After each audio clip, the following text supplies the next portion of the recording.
everybody. Welcome to Uncle Dave's Brigade. Today I've got Jim Croce and Operator.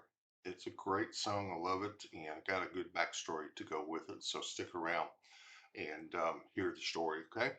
Now, the way I do it here, if you're new, is I don't pause the video. Once I play it, I let it go all the way through.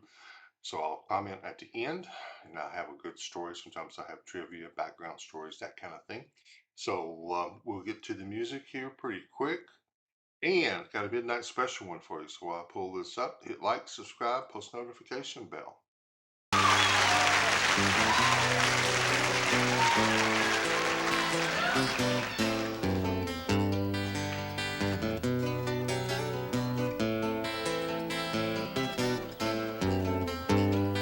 Operator, well, could you help me place this call?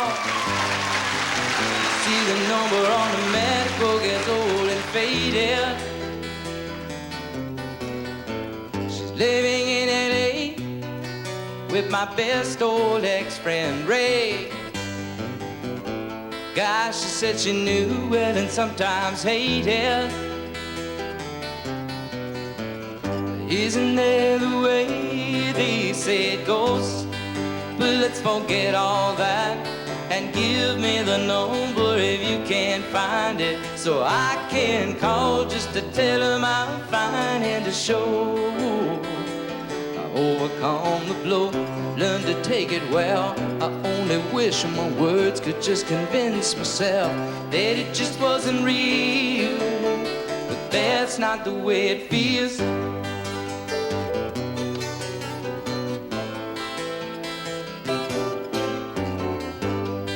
Operator, well, could you help me place this call?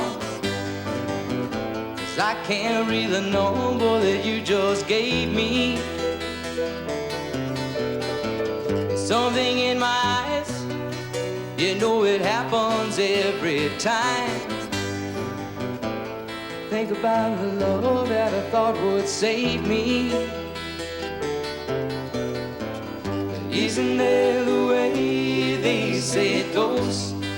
But let's forget all that and give me the number if you can't find it, so I can call just to tell them I'm fine and to show overcome the blow, learn to take it well. I only wish my words could just convince myself that it just wasn't real, but that's not the way it feels.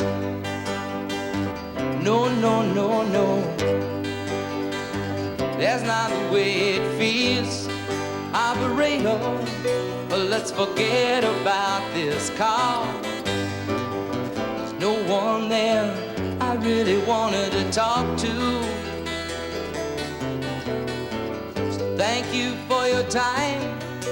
You've been so much more than kind. You can keep the dime.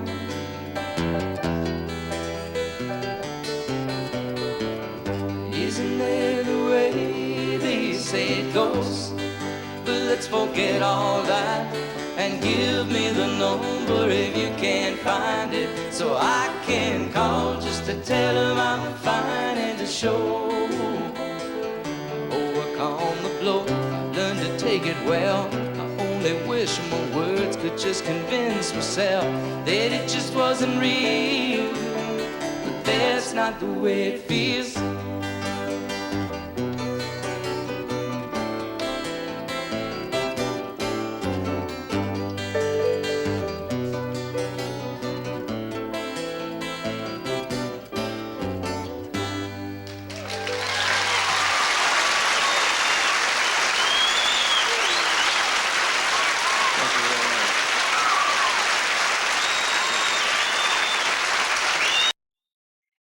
Guitar picking there, that was good. Ooh, good, strong song that pulls at the heartstrings there. And this song was inspired by Jim.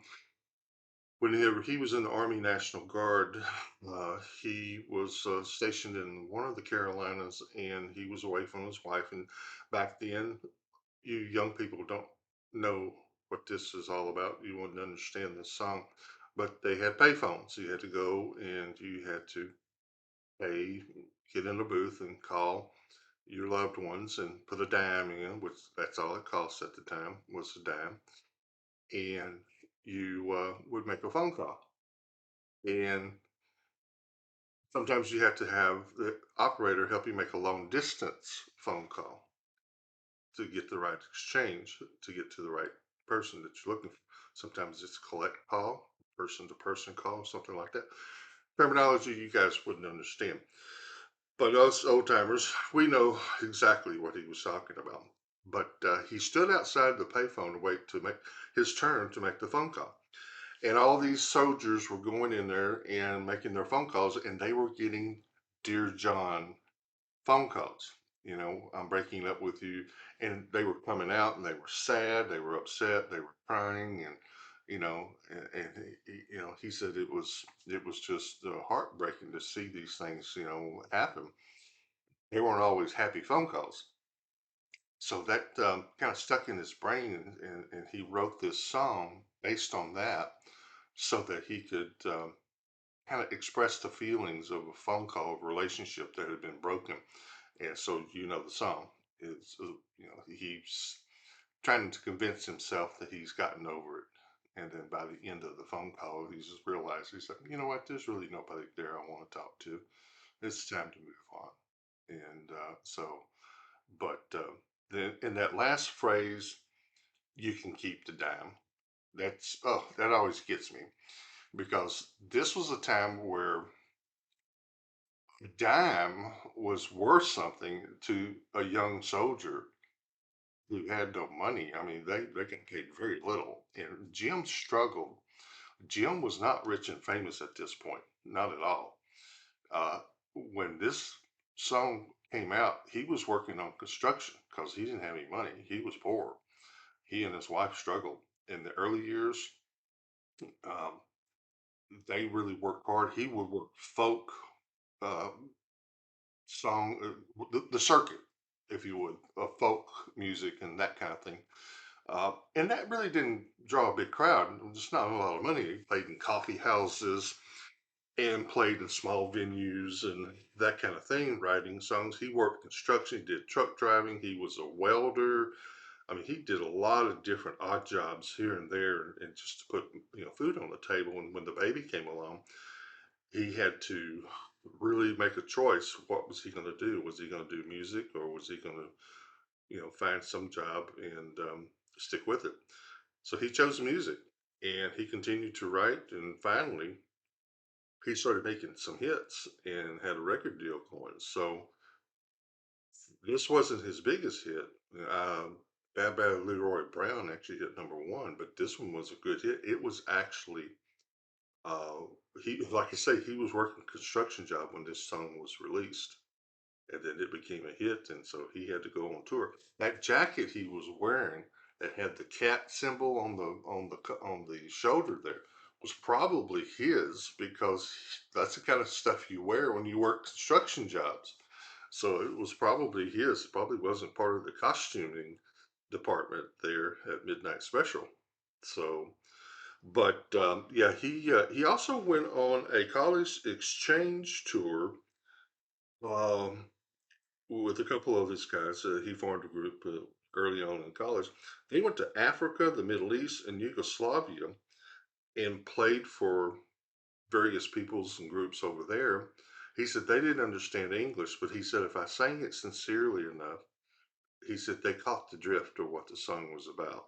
And he said that was a life changing experience for him to write with the audience in mind and to have them to try to interpret the song. And that's what he really enjoyed. But unfortunately, we lost him way too early. He died in 1973.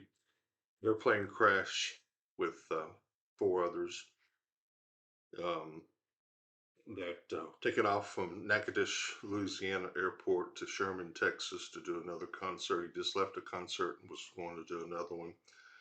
The plane hit a tree in foggy conditions. They ruled it as pilot error, and all five perished, unfortunately. And he was only 30 years old, so he made a great impact. And three of his biggest hits came after he died. So he never really personally saw the fame and fortune and the wealth. But his thankfully his wife and child did reap the rewards of his hard work. So we'll be doing more, Jim. He's got some great songs out there. I wonder how many more songs we could be doing if he had lived. We lost a good one there. That really was sad. But we will get back to more Jim later. Thanks for dropping by. Hit like, subscribe, post notification bell, leave a comment below. Appreciate you dropping by. Come back again. Be nice to each other and be nice to yourself. Okay.